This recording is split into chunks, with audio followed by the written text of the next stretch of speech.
Hey guys, it's Damien again from Marketing Food Online. Tonight, this actually is going to be in response to some additional questions that I had from viewers about co-packers. Recently did about 3 or 4 videos back on my list there. I did a video in regards to co-packers and what they do and a little bit about them. This video, I'm actually going to get into a few other items, a few other topics that you may not think about that are kind of be pros and cons of dealing with a co-packer when it comes to food production. To be honest with you, the majority of what I'm about to tell you is actually going to be a pro. It's going to be something that's good. The cons are very limited, but there are some to be aware of. But many of the co-packers this day and age have got their routine down quite well.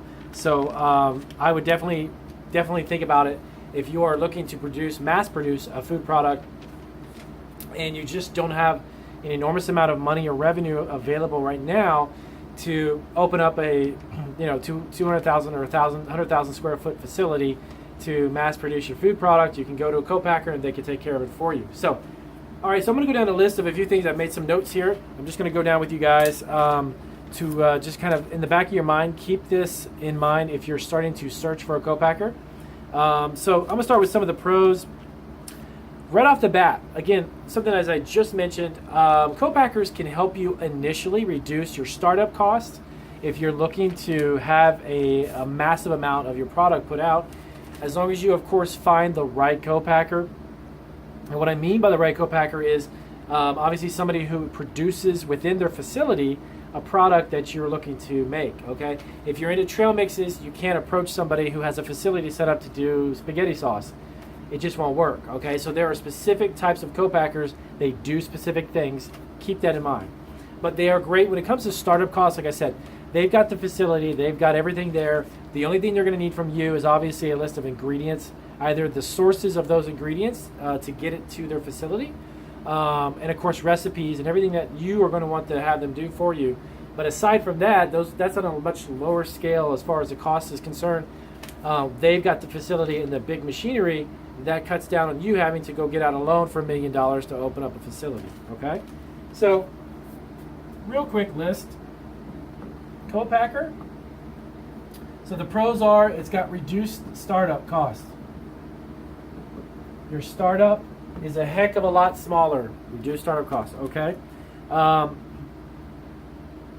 So they can produce also, the other thing is that the lead time.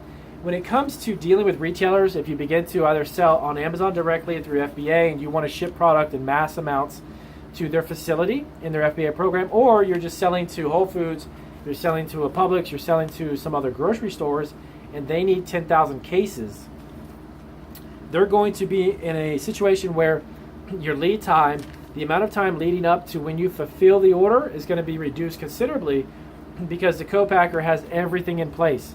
You ship them over the ingredients, they mix it together, put it in a bag, and they ship it out for you.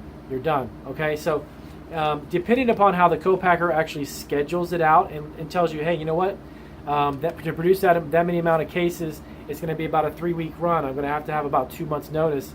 Then you can tell your retailer, you can tell whomever is getting it, hey, look, I'll have it ready for you in about 3 weeks, 4 weeks time. They'll be like, fantastic. That's a short lead time. That's great. So reduction in the amount of time it takes to produce the product is super important, okay? And your retailers will appreciate that, and they'll come back for more, because as they begin to stretch out and fill up, if they start you with 100 stores and they have 1,000, you can begin to incrementally get bigger and bigger and larger orders for your co-packer. Okay, so the next thing I want to talk about is that they have the experience with products similar to what you're doing. So if you go to a co-packer and you say, look, I've got this 3 or 4 flavors of granola trail mix, they're like, well, yeah, we actually bag up trail mixes, and we do mixed nuts, and we do dry nuts and snacks. They're going to be familiar with the process, which is also going to save time.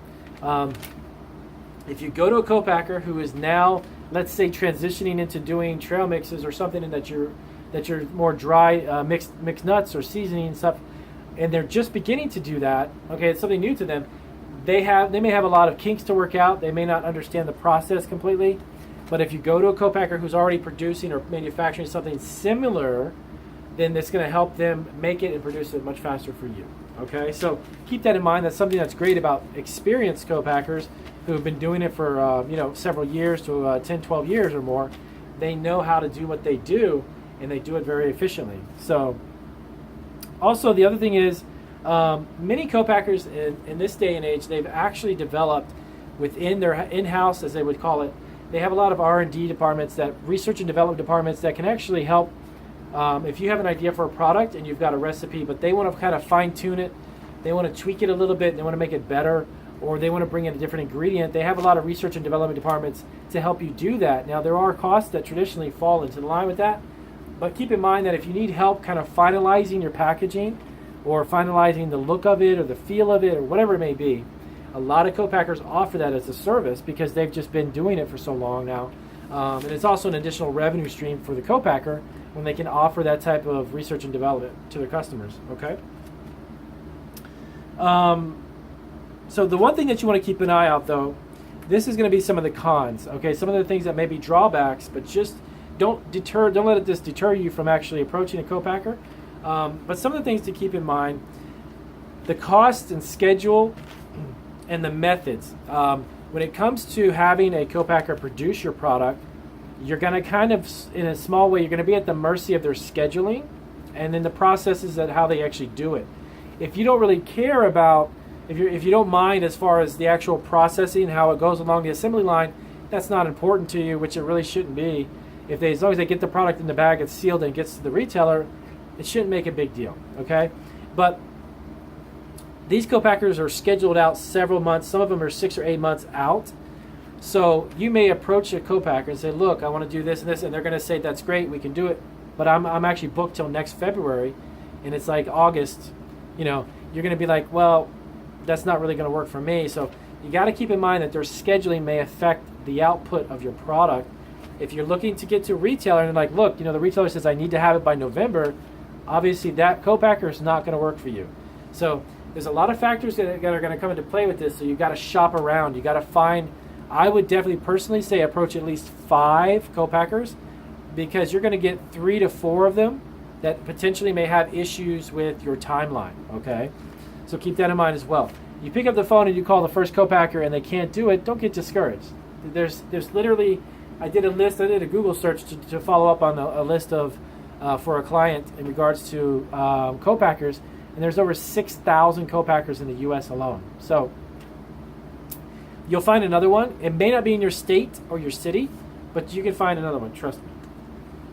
So, so the other thing was that co-packers will produce your product, but again, the one thing you want to also keep in mind is that you end up kind of having to conform to the types of equipments and the type of facility and the type of runs that they're going to have, because that's just how they do business. So if you actually meet with a co-packer and you go to their facility and you're not really feeling the way that they're actually doing the process, as I kind of mentioned before, the lines that they have set up to produce at the facility, whatever it may be, kind of aesthetically, as far as machinery and such, you're going to have to kind of bite the bullet and just go with the flow.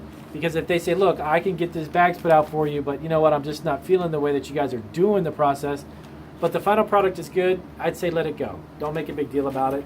Some people actually do. They want to look and they find a co-packer that has a production line that it fits their product, it fits what they had in their mind and all this other stuff. You can delay yourself a lot by doing that, okay? Now, the only other thing that I noticed as a con, it's kind of a good thing and bad thing. Some facilities that you go to, obviously, if you've got a product and they produce a similar product, the drawback is that there may be a client and they don't normally, they don't normally explain this to you, but they may be doing a run of a product of a competitor. Okay, so which may or may not affect you. You may not really bother with that, or it may not be of too much interest. But again, back to granola. Let's say you've got a line of snacks and it's granola based and it's like a trail mix. They may be producing 3 or 4 other companies that are doing trail mixes. Now, to me, I don't think that doesn't bother me one iota, because there's so much business out there and there's so much opportunity. If they're producing 10 companies of trail mix and I have a trail mix, I don't really care. Just bag my stuff and get it to the accounts that I've already got existing and move on. I thought about this a lot, and I'm going to tell you a little bit about this. When I went onto Amazon and I opened my store, I had a lot of candies, trail mixes, spicy nuts, and a whole bunch of different products that I began to offer and sell on Amazon. And I didn't, for literally, I'll be quite honest with you, I didn't pay 1 iota, 1 minute of interest in finding out who's selling out there. I didn't research and find out what's the hottest item or stuff. I stuck to what I made, put a listing up, put a price, promoted it through my social media and all that other good stuff, ran my sales, promoted it through Amazon, and I do extremely well with what I do. And we got 686 items that are available on Amazon in our store, and we always add new products every single day. And you may sound like, wow, that seems like a lot of products. Well, we have cake balls, we do bundt cakes, we do cookies, we do chocolate pretzels, we do sprinkles, we do brittle, we do rock candies, we do a lot of stuff. But by offering a variety of stuff, I can appeal to more customers, and my customer base is enormous. Everything from the people who love chocolate to people who may be looking for sprinkles for baked goods, and everything in between. So we make it to order. Of course, as you may know about our business, people place an order, we make it fresh, we ship it immediately, it's done. Now, FBA is a new outlet for us, and we're moving in that direction. So to get back to what I was saying is, if you feel like you're kind of threatened by competition or something, that's going to deflate your business, okay? My viewpoint is the internet is all over the globe. On Etsy alone, I've shipped to over 15 countries. There is enough business out there for everybody. The business is growing and growing. It's not going to go away anytime soon. And if you're online, you literally, I mean, it sounds like a cliche, but you have the world at your fingertips. It's true.